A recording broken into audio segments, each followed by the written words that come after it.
Hello everyone, and welcome back to your daily government and financial news update. As always, I'm interested in hearing your thoughts on everything, so make sure to give this video a like, but also leave a comment giving your thoughts on everything that is currently going on. Okay, so with Roe versus Wade being overturned, Democrats begin looking at all options and opinions to keep abortion readily available up until the final weeks of pregnancy, not just for the first 15 weeks or in rare cases of incest or rape, but instead for convenience and up into the final moments before delivery. First, progressives turn to their top supporters for possible answers.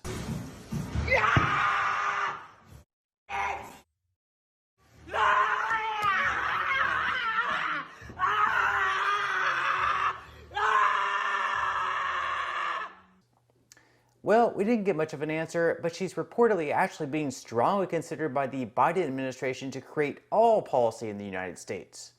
Regardless, we still need answers by the professionals, elected officials working for us in Congress.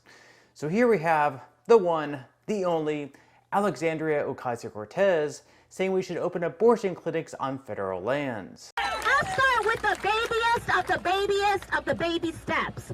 Open abortion clinics on federal lands in red states right now. Elizabeth Warren also says federal lands should be made readily available for abortions. Earlier this year, Senate Majority Leader Chuck Schumer attempted to pass a bill that would create a right to abortion all the way through pregnancy in all 50 states. The bill, if passed, would have created an absolute right to abortion prior to fetal viability, that is, prior to the point at which a baby can likely survive outside the womb. So a fully formed fetus, with all organs and limbs being present, perfectly fine to murder, but a baby visible to the outside world, apparently it's just too cruel. Well, for now that is.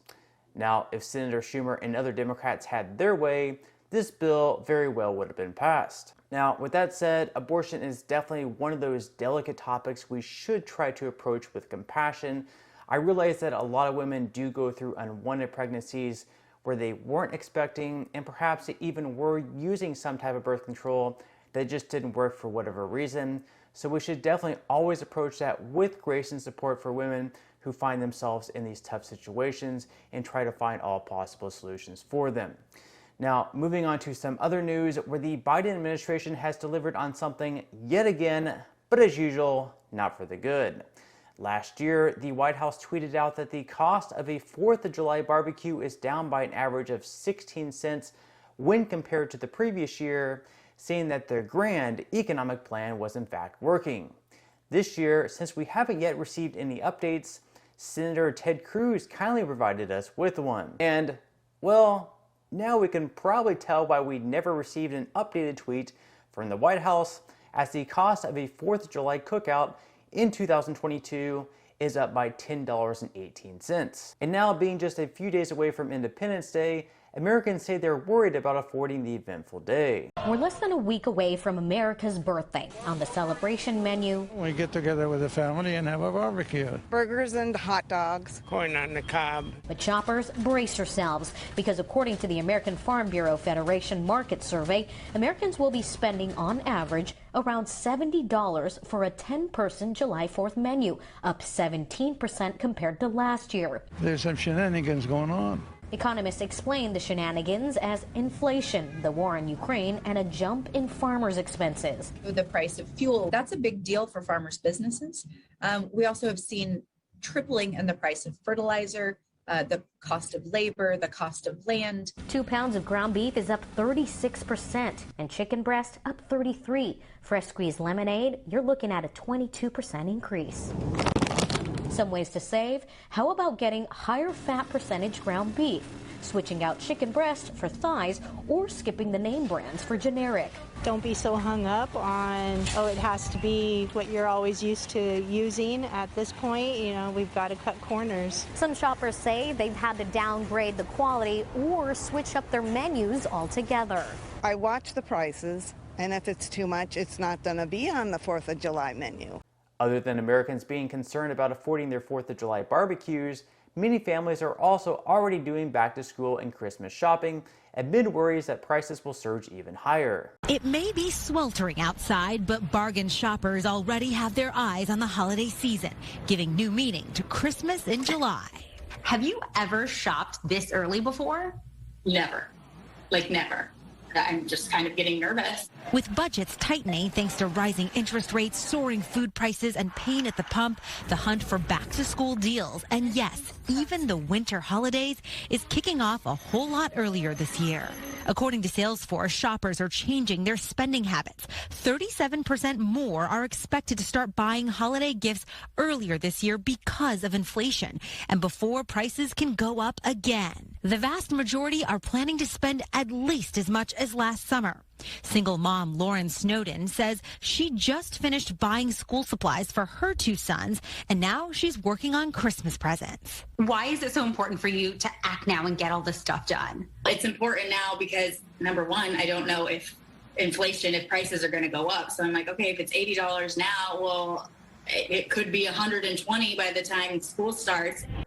Meanwhile, Biden's border crisis continues to worsen, and with at least 53 migrants sadly found dead recently in a tractor trailer in San Antonio, and families still waiting for answers, President Biden simply walks away from all questions.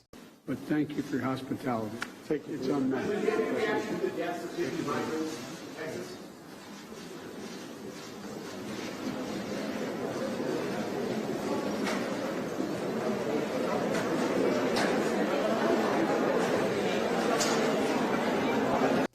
Moving on to some money news now, where the S&P 500 fell by 0.07% yesterday, and the NASDAQ performed even worse, down by over 1%.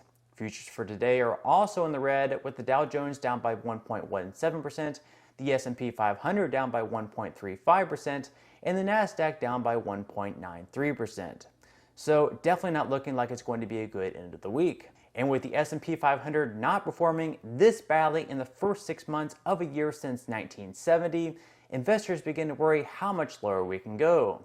Bitcoin at the moment has slipped below the $19,000 mark this morning, down by 7.67% in the last day, and investors also worry that this weekend could bring even more lows. Back on June 18th, for example, we saw Bitcoin hit a new yearly low in the 17,000 range. So will we see the price go that low once again, or will we see some type of rally take place? Those are all questions we'll just have to wait and see. Regardless, these prices going down only means it's actually one of the best times to buy, as we're actually getting some really great discounts. Even though it's possible we haven't yet reached the bottom, choosing to dollar cost average down at this time or slowly buy in is definitely a pretty good option, and it's also what I'm currently doing. So if you're seeing this and would like to get started investing, or perhaps you've already started investing but would like to receive an additional 6 stocks at no cost to you, in the comment section below, I will pin a comment with a link where you can gain 6 free stocks from Webull. What you'll need to do once you click the link is to first open an account. Then, once you have your account open, you'll need to make a deposit of at least 1 penny. Additionally, if you activate Webull Crypto and complete at least 1 trade, you'll be able to claim $5 of Bitcoin or any other cryptocurrency of your choosing. But on that note, I'm going to go ahead and wrap up this video. If you enjoyed the content in today's video and you would like to see more like it, I would encourage you to like this video, subscribe to my channel, and also ring the notification bell. That way, you will be the very first to be notified when I do release future videos. And until next time, I hope you have a wonderful day ahead, and I'll see you in the next video.